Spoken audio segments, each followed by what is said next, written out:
রূপসী বাংলার রূপবৈচিত্র্যে পুরুলিয়া জেলা এক অনবদ্য সৌন্দর্যের সম্ভার সাজিয়ে রাজ্যের পশ্চিম ভাগে অবস্থান করছে। লাল মাটির আঁকাবাঁকা মেঠো পথে শালপলাশের ফাঁকে উঁকি দিলেই চোখে পড়ে ছৌয়ের নাচ, টুসু, ভাদু আর ঝুমুরের সুর।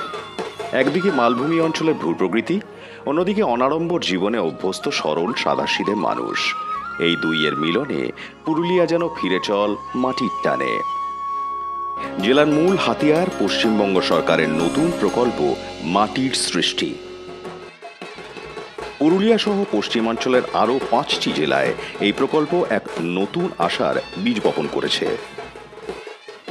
কোভিড-19 মহামারীর আবহে সমগ্র বিশ্ববাসীর সামনে জীবন ও জীবিকা নিয়ে যে মহা প্রশ্নচিহ্ন উপস্থিত হয়েছে, পুরুলিয়া জেলার মাটির সৃষ্টি প্রকল্পের শুভারম্ভ ও তার সঠিক প্রয়োগ হল একটি সুগঠিত উত্তরমালা।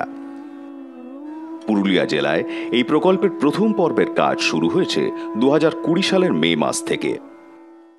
এই প্রকল্পের মূল বিষয়টি হল একদিকে ঊষর ভূমিরূপের চরিত্র বদল করার উদ্দেশ্যে বৃষ্টিপ্লাবিত জল ভূমিক্ষেত্রে ধরে রেখে পাথুরে জমির অভ্যন্তর ভাগে পৌঁছে দেওয়া, যাতে সারা বছর মাটিতে জলের যোগান বজায় থাকে ও উর্বরা শক্তি বৃদ্ধি পায়। আবার অন্যদিকে এই জমিকে কেন্দ্র করে চাষবাস, পশুপালন ও মৎস্য চাষ, পর্যটন প্রভৃতি নানা আর্থিক কর্মসূচি গ্রহণ করা, যাতে একটি বৃহৎ আর্থিক ক্ষেত্র গড়ে তুলে কর্মহীন স্থানীয় মানুষের সার্বিক উন্নয়নে সহায়তা করা যায়। অর্থাৎ প্রাকৃতিক সম্পদ আর মানব সম্পদের যুগপৎ উৎকর্ষ সাধনই এই প্রকল্পের মূল লক্ষ্য। এই প্রকল্পের মাধ্যমে পুরুলিয়া জেলা প্রশাসন একদিকে যেমন প্রাকৃতিক সম্পদের পুনর্ব্যবহার করতে চলেছে, তেমনি যারা কর্মহীন মানুষ, বিভিন্ন পরিযায়ী শ্রমিক যারা ফিরে এসছেন, তাদের জীবন ও জীবিকার পুনরুত্থান করতে চলেছেন। প্রকল্পের একেবারে শুরুতে পতিত জমি চিহ্নিতকরণ, জমি পরিদর্শন ও আলোচনার মাধ্যমে পরিকল্পনা প্রণয়ন করা হয়। মোট 2111.26 একর টাঁড় বা বাইদ জমিতে মোট 136টি বিভিন্ন ধরনের প্রকল্প গৃহীত হয়।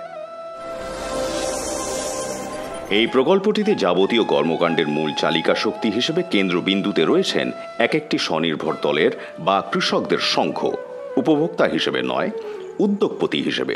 উদ্যোগী স্বনির্ভর সংঘ বা কৃষক চিহ্নিতকরণ ও তাদের আইনি বৈধতা দিয়ে সমবায় সমিতি গঠন করা হয়, যাদের সার্বিক সহায়তা দিচ্ছে প্রশাসন ও পঞ্চায়েত।